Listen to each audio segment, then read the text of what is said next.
All right, so we will be um, looking at the Second Samuel chapter 3 today. It's a long chapter, almost 40 verses in it. Just upfront, I want to say probably I may not be able to walk us through all the different themes, different biblical characters that's shows up in this particular chapter. It's quite large, and a lot of historical events are really happening. Obviously, we also have to concentrate on how the different characters, be it David, how different characters are really looking at these events, as well as our own view as a reader of the Bible, right? How we look at these events, what insights can we glean through it. Obviously, we are looking at sort of backwards in terms of what has happened. We have the luxury of referring to other forward chapters as well as other chapters in the in Bible to really understand what's going on. But we have to be clear in our mind that folks who are in the middle of this, I would like to say it as a chaos, really wouldn't be able to have that 10,000 feet look and see what are the moving pieces. So let me start off with the quick overview of what we Sushil covered in Second Samuel. Don't want to spend too much time here, but really we saw the establishment of David, or installation of David as the king of Judah. Not of entire Israel, but just one of the tribes of out of the 12. He did make Hebron his headquarters, and on the northern side, the rest of the tribes essentially was under Ishbosheth, and this was obviously a power move, which was done by the powerful general Abner, who essentially strong-armed Ishbosheth into that position. They had their headquarters in Manhattan, and then that's really the context in which we enter into chapter 3. But we also saw there's a blood feud that gets developed between brothers, essentially, right? Between the house of David and the house of Ishbosheth, or in this case, also Saul. It actually began with a small skirmish, the pool of Gibeon, where Abner actually went and said, "Hey, let's have a small competition and let's see some of our strong men what they can do and sort of wrestle around, and maybe winner of that takes it all," right? Instead of that, this small skirmish essentially turned into a huge war. I mean, a lot of bloodshed. Essentially, Abner and his team lost in that battle, but we also see how that caused the death of Joab's brother, Asahel, right? And that's really where it became a blood feud, which actually carries over to chapter number 3 as well. So here, Joab essentially is thinking that he is a Gol Hadam, which is essentially the Hebrew term for blood avenger or redeemer of blood, right? He thinks that because Abner killed his brother, even though it was as a part of a war, he thinks that he has a responsibility to avenge his blood, and that becomes a feud that cannot be quenched by asking for peace, which is what Abner did, and he thought he probably had that, but Joab kept it in his mind. He did not let that go. So ultimately, we finish off with Sahel being buried, returned to Hebron, and really buried in Bethlehem along with his fathers. That's where we end chapter 2. So chapter 3, we look into how what are the actions that David is doing from a standpoint of how is he trying to expand his kingdom, because obviously it is just Judah is just one part of the 12 tribes, and he is taking some actions of his own to make sure that his influence grows, and we'll look into that whether it is the right way or right approach in the eyes of God, and we'll examine that through one of the questions. He is born six more sons essentially from 6 different women, 6 different wives. We also know that he also had, further down as we read in 2 Samuel, he also had concubines, right? So We'll examine that point about God's own anointed king is living a polygamous relationship, multiple wives, right? Is that the right thing to do, even if that meant that he was trying to increase his influence, right? We also see an amazing change of events or change of hearts of Abner, where he is now defecting out of Ishbosheth and then going to David. Of course, this is on the because of the fact that they fought over the Saul's concubine, Rizpah. So Ishbosheth is essentially thinking that Abner is making his power move yet again, trying to establish his authority over the kingdom by taking on Rizpah, who was the concubine of Saul. So this is sort of a subtle ways in which people exert power in those days. It cannot be seen as if it's a sexual immorality, more of a political move, right? Because these are royal concubines, and only the royal descendants are supposed to take over once the king is dead. So this is clearly a move in which Ishbosheth is at least threatened by Abner that he is now going to depose him from the throne of Israel at least.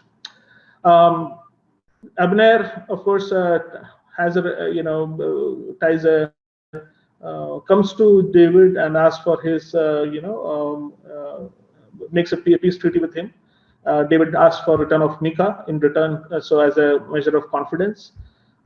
He does visit David back in Hebron, and that's the opportunity that Joab takes to actually murder Abner, one of the great leaders in Israel, right? It's also interesting to notice, how David responds to that murder. Joab is a very important and critical member of his army. He's really brave, and of course, he is also becoming the commander-in-chief of his army after the fight over Jerusalem, right? So Joab, even though he's important, does commit a murder because he thinks that is his responsibility to avenge his brother's blood. So all this chaos is happening. So the theme that I'm going with today is God is supreme, still supreme.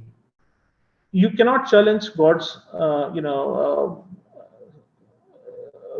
he's leading everybody's decisions. He's looking at imperfections of David, for example. He's looking at Abner, the evil plans that Abner does. He's looking at the decision that Joab taken, right? Also, the fact that the entirety of Israel is still okay with the fact that David is only king of Judah. Nobody is saying nothing, right? They are fine with it. They are okay with Abner or Ishbosheth being their leader. So the people are also sort of revolting. There is murder in play. There is immorality. There is war. There is betrayal. Literally, the ugliness of humanity is on display during this time. But still, you will see how God converts all those events into his favor, his perfect plan, right? And I think that's a big promise to all of us. And that's where I want you all to keep your eye on, right? How does all these very wrong situations and wrong decisions and wrong mindset leads to what God is trying to do is really establish one united Israel, not Judah and 11 more tribes, but really one big Israel, right? So that's very beautifully comes through this chapter, and I want all of you to sort of keep your eye on that. Just quick, there's a few repeating patterns I saw. I think in 2 Samuel 1, we saw how Amalekite tried to curry favor with David. Same way we are seeing that Abner is doing something similar to that. Of course, contexts are different, but something similar to that. Amalekite is punished by death. Abner is also murdered in this one. David is lamenting over Saul, who is his enemy. David, you will see again, is lamenting over Abner. And I think this also talks about one of the things that quite exclusively can be done by David. Quite exclusively can be done by people who are chosen, right? And I wanted to sort of think about that as well, right? When we say chosen people, what does it mean, right? Okay, I have a big team at work, right? If I say that, okay, these 10 people I choose, these are my people, right? What kind of a behavior you will drive in those 10 people versus when God says, here are my chosen people, right? To me, the difference is clearly, your humbleness comes in when God chooses people, right? And that's where, since David is humble, he's able to appreciate his enemies, not just enemies, people who have been literally the better part of his adult life have been trying to kill him. And this to me is really the differentiator. This is really where even the people of Israel start to recognize that he is the chosen king, because this is not a behavior of a person who who is just not thinking through or doesn't have God's will in his heart. So try to see if you can keep that as well in mind when you when we go through this. So the first question, right, of course, one of the ways, so David's lineage, right, one of the ways in which he's trying to increase his influence is through marrying women. I mean, in this case, he came into Hebron with two of his wives. Michal, of course, she was never with him. Saul married her off to somebody else. She was the first wife, and then, but in this scenario, he's marrying another 4 women, so total of 6 wives, 6 children, right? I think these are just the firstborns. I'm assuming that there are much more children from these women, because his family becomes quite large. See, really the question is, and probably that helps him, right? I mean, that helps him to sort of bridge that gap of being the king only in Judah versus his influence over the rest of the tribes. He also marries to Absalom's mom, Maacah, right? She is the daughter of king of Geshur, right? Not even Israeli, right? Or not even from the tribes of Israel. So he's also doing very political things. And Geshur, when I was looking at it, it is more towards the where the kingdom, where the northern kings are, right?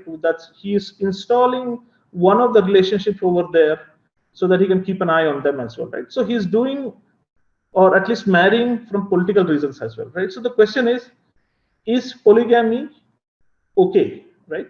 Because you don't see, right, typically when it is not okay in Bible, you will see right after something is done, you will say this is wrong in the eyes of God, or some sort of a rebuke which comes right after it. And in this case, we are not seeing that. It's almost left unsaid whether it is right or wrong, right? So that's really the question I want to examine, that even if it is or at least we see that it's towards the establishment of God's will, is something like that okay for an anointed person or anybody in the God's will, right? God's plan, is it okay to do that? And if some of you would have read it further, if there are any ramifications that you can see from what's happening here. No, I think great discussions. I think a lot of excellent points. I think I myself also, I have pretty much explored in the similar ways. I don't think anything brand new, but just to give you a run of what I jot down as my notes was, definitely there is an aspect of his influence getting increased, and I think he definitely is applying. He, as in David, is definitely applying his mind and his ways and means to increase that that influence. He not only has the 6 wives, then further down, right, he is also asking for Michal to be brought back as a measure of faith. When then Ishbosheth makes it happen as well, right? So he's, you can say, almost not done with having more wives, right? It's also important to remember that of course David and his sons were all lineage, and that converts towards Jesus being coming down the line, right? So these are not just people and to be seen as a good thing, bad thing, but it's more of a continuum, right? As somebody brought out, right, like not all children who are doing work for God's kingdom, right, only from the first wife, right? That's a great point somebody made. But I think it's also true that, and I think the frustration comes from a standpoint that why is there not a clarity, I would say, right? I mean, there are some hints and bits and pieces here and there, right? But let's just look at that as well, right? So from so polygamy, as somebody also mentioned, it's not the first time this is where David starts this new tradition of polygamy. It's almost coming from all the way from Genesis, right? Lamech. So that's where the first, I think he had 2 wives, if I'm not wrong. So that's where it all starts. There is references of that, and then really, the patriarchs of Bible also had more than one wives and concubines and stuff like that. And of course, the cake is taken by Solomon, 700 wives, 300 concubines, right? I was just trying to do a math, like how much quality time each of the wives will get with that scenario, right? So obviously there is a there is no one definitive statement which says that you are wrong, stop doing this, right? And I think one way to look at is the bottom portion I said, right? So it is definitely a patriarchal society in the Old Testament times, right? And obviously unmarried women were not able to provide for themselves, right? And definitely they were attaching themselves to their fathers, brothers, husbands, and that's the environment they were in, right? And of course, unmarried women were often subjected to this prostitution, slavery, things of that nature, right? So that doesn't mean that it was okay, but in a way you can start to see why there was not an immediate rebuke or a definitive statement from God to say that stop doing that practice, right? But for a king, anointed king of Israel, right, what should be the conduct, right? I think it's already been mentioned, Deuteronomy 17:14 through 20. Among the different aspects of what should be the conduct of a king of Israel, or at least a chosen king of Israel, it clearly says he must not take many wives, or his heart will be led astray, right? So it's not about sexual immorality. It's more about how the person or the God or the king himself will stray from looking at the God when all this is going on in his life, right? And so obviously there is a hint that, or at least it's been said that at least for kings you don't do that, right? And then of course the consequences, right? Now in this scenario, right, when I think about it, there is no immediate rebuke to David because his rebuke is coming down the line. Think about this scenario, right? His son Amnon rapes his half sister and then gets murdered by his other son Absalom. Absalom leads actually civil war against his own father, right? And then he gets murdered by Joab in this case, his commander-in-chief. Adonijah, of course, he tries to take the kingship from David by sleeping with his concubine. Other three sons, he's not mentioned much in the Bible. Assumption is they died early or they were ungodly people, right? So that's how heavy is that? That his sons and daughters are getting destroyed, getting killed in this form. For a father to understand that his own sister or daughter is getting raped by his own son, or getting the other son killing his other son, right? So I think as you read through the second Samuel, this point becomes very strong and clear that this is not God's will, for sure, right? There is no rebuke immediately, but there is a rebuke that's coming along the line. David is not spared because he is chosen king. And that's the beauty of when God chooses, right? God chosen doesn't mean that he is cleansed of all bad decisions, or they're not going to take. They will get punished also. It's not that insurance against the rebuke from God, right? Of course, his attempt. I talked about Makkah, right? He was trying to create some alliance with the foreign kings, right?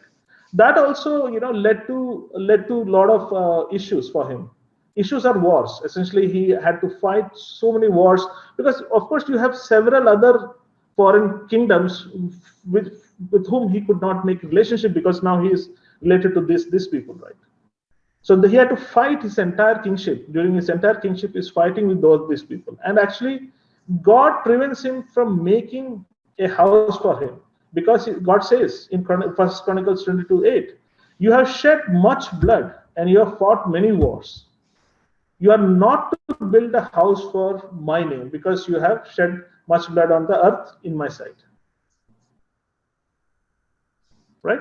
So an opportunity, even if he offered to build a house for God, so that goes that the chance goes to Solomon essentially, right? So literally, God is telling him that because of these decisions you have made, you fought so many wars, you have done so much bloodshed. Now you don't get to build me a house for me, right?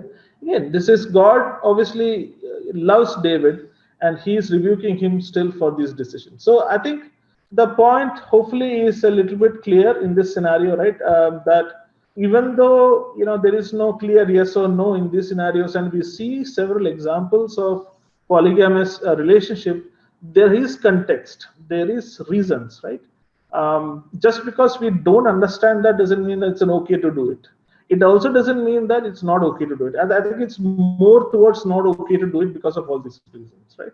So definitely, something that we need to, at least for me, this were the things which tells me that that decision was not without ramifications, and ramification in some cases was too heavy. For as a father, as a king, as a person who loves God, all these were snatched away from him because of these decisions that he took.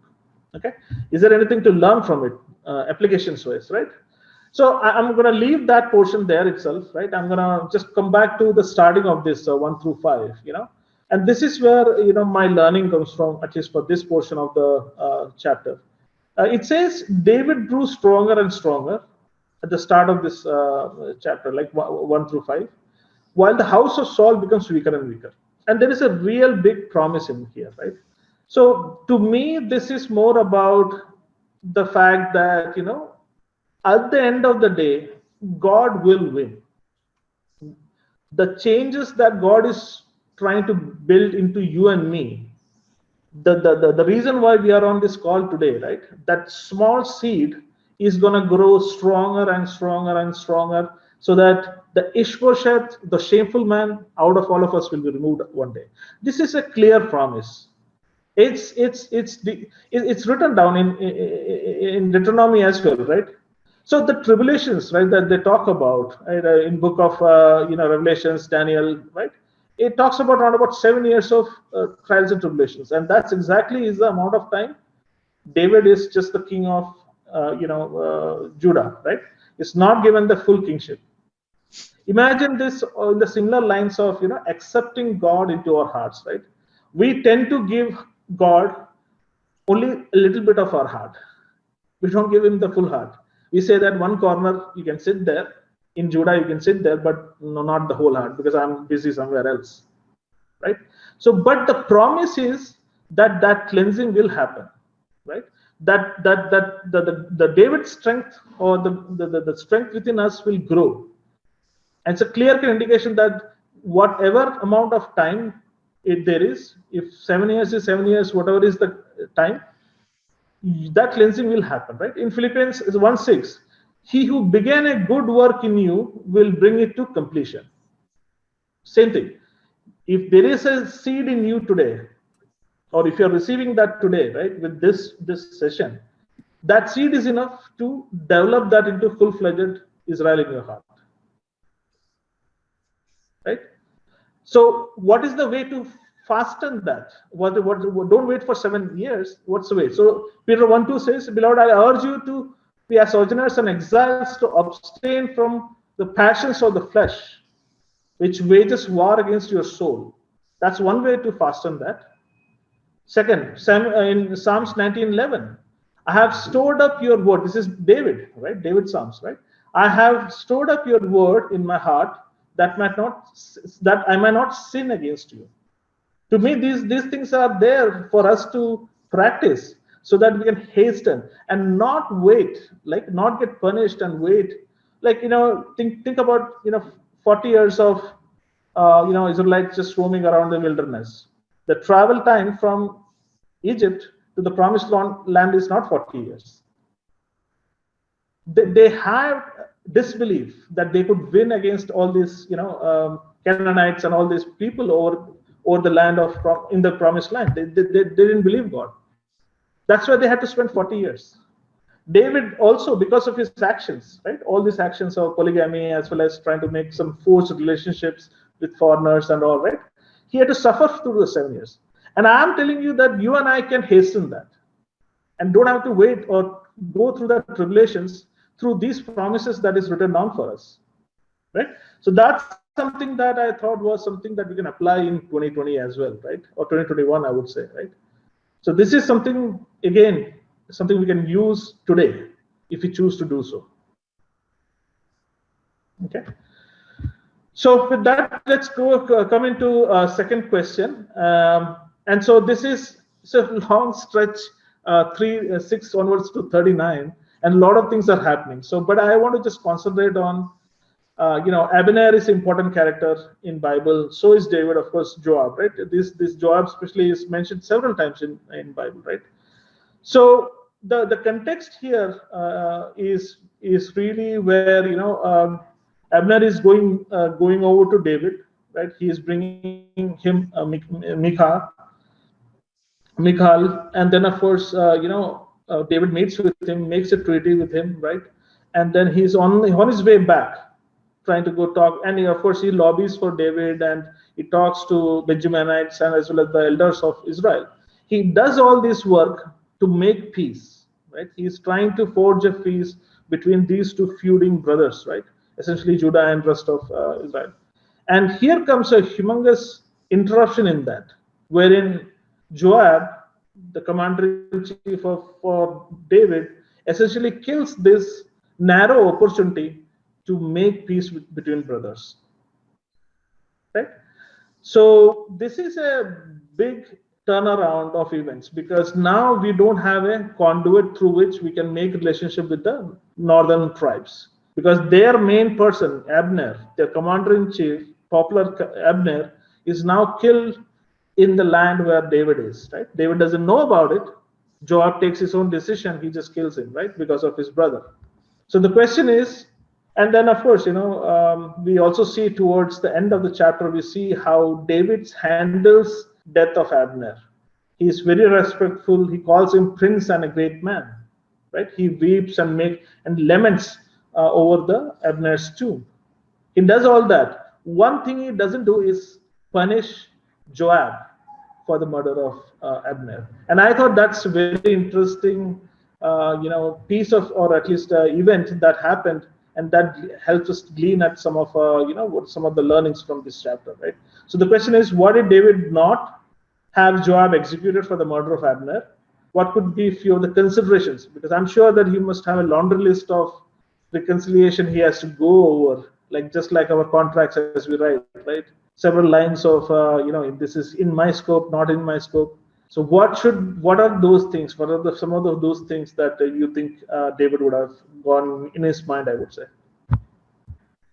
Right. So definitely, there is a struggle, right? Because I think some of you already said what Joab and Abner type of people are is, you can think about them as sort of henchmen, right? And we can see it later on in 2 Samuel as well. A lot of this, not, I would like to say unceremonious kind of things is done through these people, right? As well as, he is also called as one of the, maybe I'll go into that now itself. He is also one of the great men of David, right? So a few things, right? So he is, he is quite strong. Abner is quite strong in the house of Saul, right? When you are trying to forge a relationship with the entirety of Israel, right? He is a big piece of that puzzle. There is no, because you need strong leadership. Obviously, Ishbosheth is not the strong leader they're really looking for, and clearly that is something that that Abner offers in this case. From a relationships standpoint, right? I think Joab is really, David is uncle for Joab, right? He's nephew essentially, right? So what these two situations tells me is that what David has a crisis on his hands. He really has a crisis of gigantic proportions, and I think Santosh said it, right? This is that sliver of hope that is there between north and the south to mend those battle scars, if you may, that has been there since the days of Saul, right? And this was the small window of opportunity, and that's really why I think David also tried to have this negotiation with Abner, right? So there's no other reason to do so. Definitely, if you also think about this, David, Abner, Joab, all of them did start off together with Saul. So these are not random people killing each other. These are literally people who were at one point fighting the same war against the armies of against the army enemies of Israel, is now sort of at each other's neck, essentially, right? So there is blood-wise or relationship-wise, there is strain. There is a strain on David with the weight of trying to unite Israel into one country, right? And of course, his commander-in-chief essentially did a unilateral decision to kill the most important person in the opposing camp, who was, for whatever reason, I'm sure it was a selfish reason, Abner was trying to build some sort of a peace treaty, right? Those were the context in which this is happening, really, and I think we really need to be careful about, right?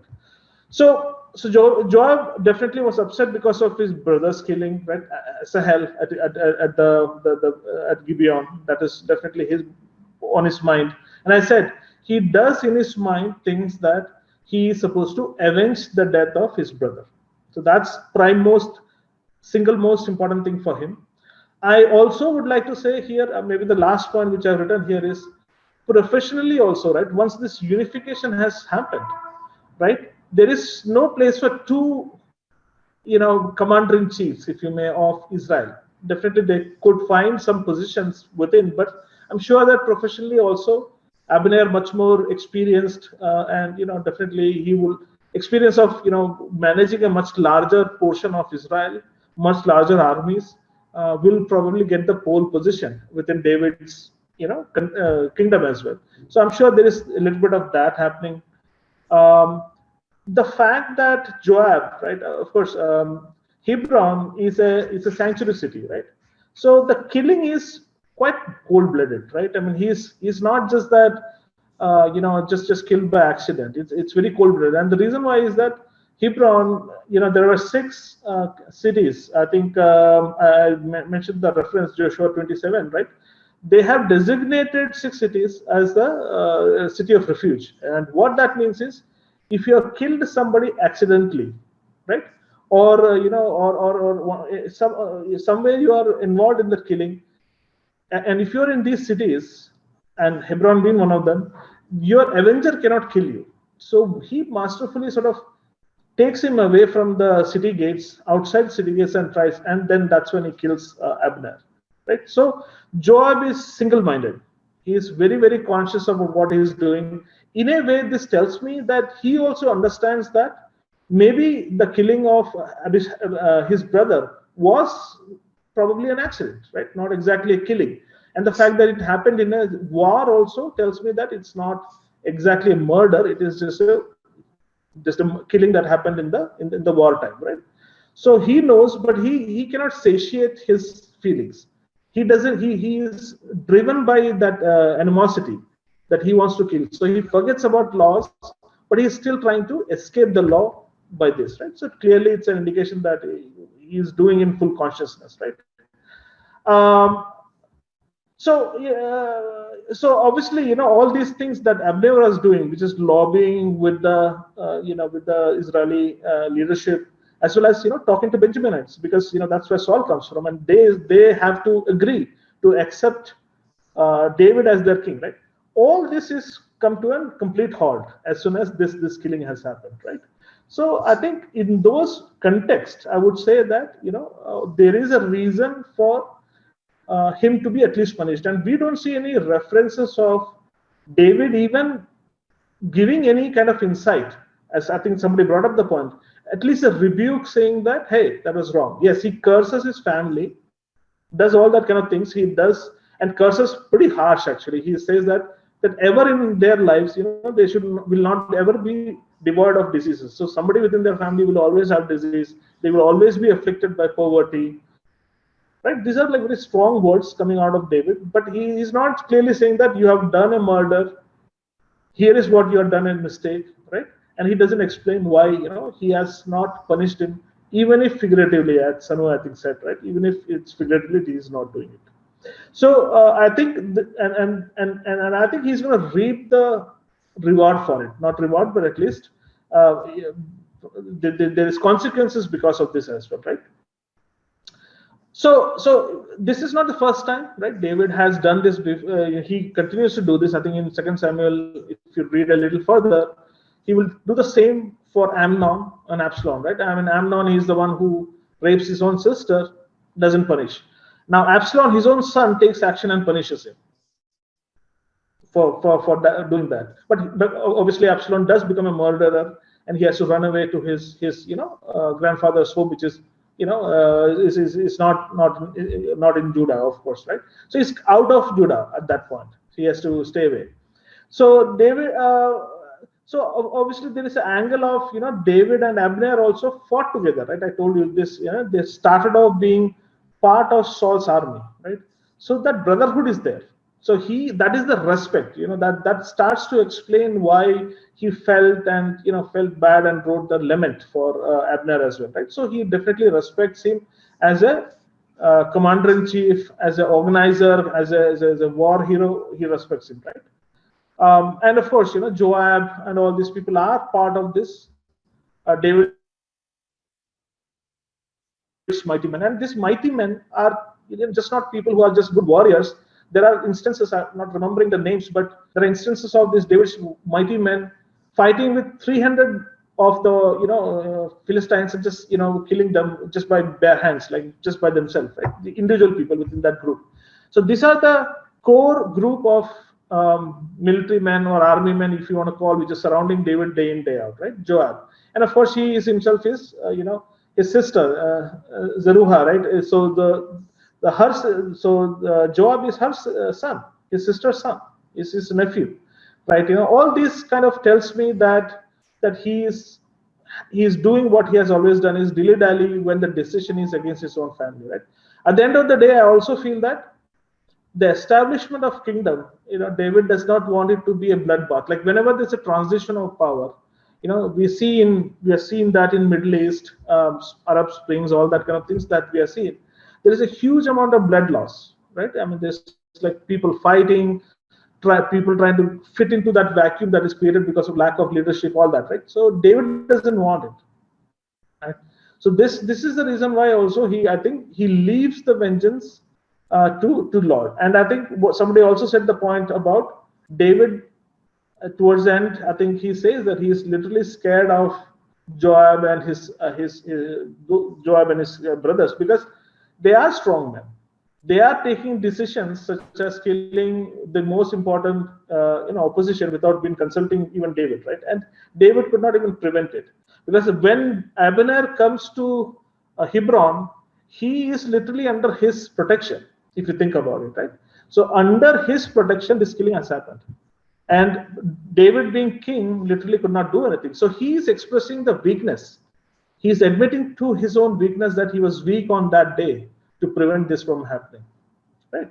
So I think definitely, as we look at the consequences also, right? I'll just mention that, so he did not kill Joab. Joab is the person who ultimately kills his son Absalom. That's down the line, right? So there are consequences that, again, doesn't happen right away, but that sort of follows him throughout this or throughout his kingship over Israel and in 2 Samuel. That definitely is the case. And also, right, I mean, all these, Bathsheba's case, the killing of her husband, Hittite, right? So all these were executed or at least followed through by Joab, right? Instead of counseling his own king, he sort of made it possible for him to sort of fall from grace, right? So not only that actual physical harm is done to David, his morality is also getting depleted because of the fact that you have presence of this person who is really is ready to do anything to please his king, in this case David, right? So these are the consequences, which is not evident maybe in chapter 3, but it follows him.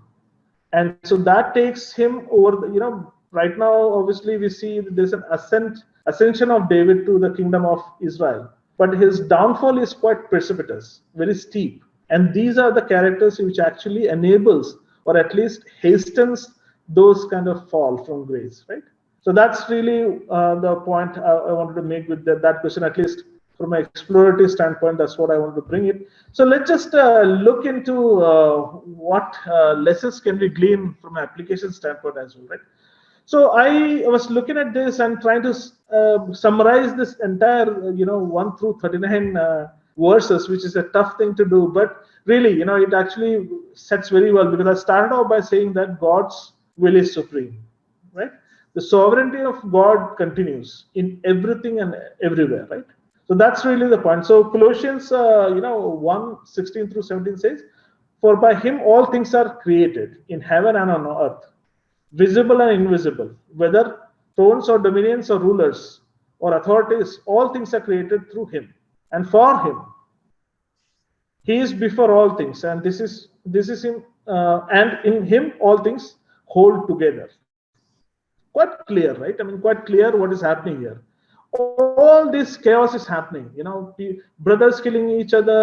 Over fighting over concubines. All these things are happening, which is quite immoral, not great in front of for to be displayed by God's own people. Obviously, Israel is supposed to be a gleaning city, so that everybody can actually see them and learn from them and get inspired and come back to God, right? That's really the purpose of Israel. And here is what they are actually doing in this time, right? But even if that is the case, the promise still continues, right? That the fact of the matter is, God is in control. He was in control then, and he is in control now, right? So the question really what we need to answer it, of course, we need to learn to wait, and that we can learn from David, right? And we also learn that ungodly goals and God's goals cannot be met through ungodly means, right? So whether it is Joab or Abner specifically, right? His first plan A was, let me go try to kill all of them. That's the fight on Gibeon, right? And then, of course, he changed his pivoted and said, okay, let me just go meet and make peace with David. And obviously, he was also trying to curry favors, right? All these are ungodly means, not good, right? So definitely we want to learn from that. So does sovereignty of God, and what does it mean really, right? Does it mean that, we don't do anything? There is no action required of us? Are we to pray and then sit on our own prayerful hands? Is that what it means? I would guess not, right? That's surely is not the case. David is doing whatever he is doing, right? But one of the things he doesn't do is to punish the murderer, right? He delegates that to, of course, Solomon, definitely. But he in the end also is saying that he's sort of leaving it to God. As a king, anointed king, I feel he has a responsibility to take that decision. Yes, it will diminish him militarily. Yes, it will diminish him. Maybe it will be very difficult to explain. But leaders are not supposed to just do good things. And I think, mentioning it to Sushil as well, right? Just now we are coming off of the increment cycle, if you may, the people who are in the corporate world, right? And, one of the toughest job as a manager I do is, go tell somebody that especially, so if they are not got any increments for the last couple of years, and go and say that this year too, you are not going to get increment because your performance was not there. Not the easiest thing. It's easy for me to say you're getting 20% increment. That's pleasurable to me. It's great for them, although it's never is enough for nobody. But still, that is easier bit. You still have to do the tough bit, isn't it? Even if that means you are rebuking your own house. The basic point is that David was a great king, but was a bad father, right? He was bad at being a husband. He was bad at his household, right? And I don't think we should fall into that trap, right? We definitely want to keep an eye on that as well, to take actions where it's required, right? So not to delegate it downwards. So that's really two things I wanted to mention as an application bit from this learning. I don't know whether we still have time for breakout, but Manu, can we still do it, or yeah, we can do it. I think we have 9 minutes. All right. So good. So let me just set it up. So hindsight is always 20/20, right? And that really what it means, that it's easy for me and you to sit here and analyze and overanalyze and discuss, right? Look into all these different data that's available to us. But the question is, how are you going to respond when you're experiencing turmoil, right? How do you make sure that you exercise what we learned, which is that God is in control, right? How do you stop your discernment being fettered by external factors? That means it's not held by or tethered by what's happening around you. How are you going to make sure that happens, right? So that's really the question, right? If it's possible and if you're willing, right, share within your groups examples in your life, right, where you have actually been able to see God's plan. You understood in the middle of the chaos that, or at least you had that promise in your heart that God is the supreme authority. God is in control. God will take care. I can lean on God. And you actually practice that, right? That could be an inspiration for people who are not able to do that. That includes myself, I'm saying. At times, we always rely on our own mind, our own ways. When it's crisis mode, we just try to rely back on what we practice. Do your thing, you try to take care of it, and with last, when it's everything is done, that's when we say, okay, God help me, right? So is there any examples that can be inspirational for all? That's really what I wanted to do as a breakout session. So just a closing comment, right? I think just this thing, right? So I think there's a lot, to me, there was a lot to learn about how to manage crisis in this 1 through 38, right? At least 31 to 38. And two things I said, right? Two American presidents, what they have said about chaos, as well as at the bottom, you see, David takes different actions. He engaged onto the crisis very, very quickly. He was humble during the crisis. He did respect his opponents, and he came clean. As well as, last but not the least, he gave that crisis to God, right, at the end, towards the end, although it was delegating, but still he came back to God, right? So if you are in middle of crisis, there are things that you can glean, you can receive from these, at least 2 Samuel 3. I would not expand on this, but just read through and see what you gather from it.